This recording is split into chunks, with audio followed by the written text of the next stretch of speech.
नमस्कार, आपका एक बार फिर से स्वागत है हमारी इस हेमेटोलॉजी ऑन्कोलॉजी एजुकेशनल सीरीज में। इस बार हम बात करेंगे थैलेसीमिया का उपचार कैसे किया जाए। तो थैलेसीमिया 3 प्रकार के होते हैं। थैलेसीमिया ट्रेट, जिसमें कोई दिक्कत नहीं होती और इसको कोई उपचार की ज़रूरत नहीं है।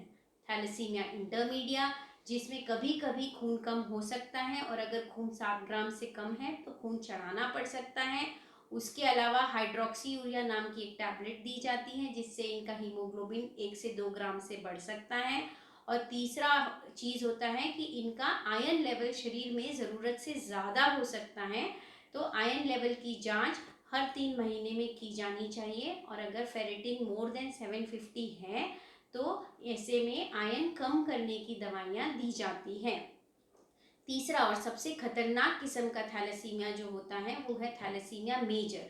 इनमें इन बच्चों को 6 महीनों से लेके 2 साल की उम्र में डायग्नोज किया जाता है खून की कमी की वजह से। इन बच्चों को हर महीने महीने खून की जांच की जानी चाहिए और अगर खून 9 या 9 से कम है तो चढ़ाया जाना चाहिए। हमारा उद्देश्य ये रहेगा कि इन बच्चों को हम आम बच्चों की तरह ग्रोथ दे पाए। इतने लंबे समय में बार बार खून चढ़ाने की वजह से शरीर में आयरन की मात्रा ज़्यादा हो सकती है। तो ऐसे में इन बच्चों की भी फेरेटिन की जांच हर 3 महीने में की जानी चाहिए। और अगर फेरेटिन 1000 से ज़्यादा है तो इनमें भी आयरन कम करने की दवा देनी चाहिए। तो हमारे पेशेंट्स को एक डेडिकेटेड थैलेसीमिया सेंटर की ज़रूरत होगी, जहाँ पे इनके रेगुलर ट्रांसफ्यूजन्स का ध्यान दिया जा सके, इनके आयरन लेवल्स का ध्यान दिया जा सके। हमारे ट्रीटमेंट के बावजूद भी कभी कभी मेजर ऑर्गन्स में आयरन डिपॉजिशन हो सकता है, तो इसीलिए ईयरली लेवल पे इनका एमआरआई किया जाना चाहिए। इनके हार्ट में, लिवर में और शरीर के जो रिप्रोडक्टिव ऑर्गन्स हैं इनमें आयरन की डिपॉजिट हुई है या नहीं ये देखना पड़ेगा।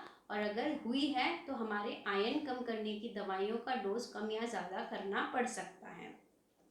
इसी तरह से इन इंडिविजुअल्स को लॉन्ग टर्म फॉलोअप करना पड़ेगा। इनकी प्रेग्नेंट होने की क्षमता, इनकी मेंस्ट्रुएशन रेट, इन सबको भी ध्यान रखना पड़ सकता है। तो थैलेसीमिया का ट्रीटमेंट जो है लंबे समय पे ज़िंदगी भर करना पड़ेगा। दूसरा ऑप्शन है, अगर आप इतनी ज़हमत नहीं उठाना चाहते तो एक बार में इसका उपचार करें और थैलेसीमिया को पूरी तरह से मिटा दें। वो है bone marrow transplant. Bone marrow transplant की मदद से हम थैलेसीमिया में ये जो बार बार खून चढ़ाना पड़ता है उसको बंद कर सकते हैं। एक टाइम का ट्रीटमेंट है और बेस्ट टाइम होता है इसको करने का जब बच्चे की उम्र 2 साल से 7 साल की होती है। जैसे जैसे उम्र बढ़ती जाती है वैसे वैसे थैलेसीमिया के ट्रांसप्लांट में कॉम्प्लिकेशंस बढ़ते जाते हैं। अगर 2 साल से 7 साल की उम्र में सही ढंग से ट्रांसप्लांट किया जाए तो उसका सक्सेस रेट 95% तक है।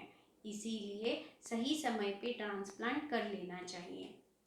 तीसरा ऑप्शन जो कि अभी उभरता हुआ ऑप्शन है, जो फिलहाल हमारी पब्लिक के लिए अवेलेबल नहीं है but in near future available होगा, वो है स्टेम सेल थेरेपी। इसकी मदद से हम बच्चों को थैलेसीमिया से क्योर भी कर सकेंगे और ट्रांसप्लांट में जो हमारे थोड़े बहुत कॉम्प्लिकेशंस होते हैं वो भी कम कर सकते हैं। तो ये तो था थैलेसीमिया के उपचार के बारे में। अगली बार हम बात करेंगे थैलेसीमिया के प्रिवेंशन, यानी उसको कैसे होने से रोका जाए उसके बारे में। अगर आपको हमारा यह वीडियो पसंद आया तो प्लीज़ लाइक करें और शेयर करें। अगर आपको कोई क्वेश्चंस हो तो हमारे कमेंट सेक्शन में पोस्ट करें। नमस्कार।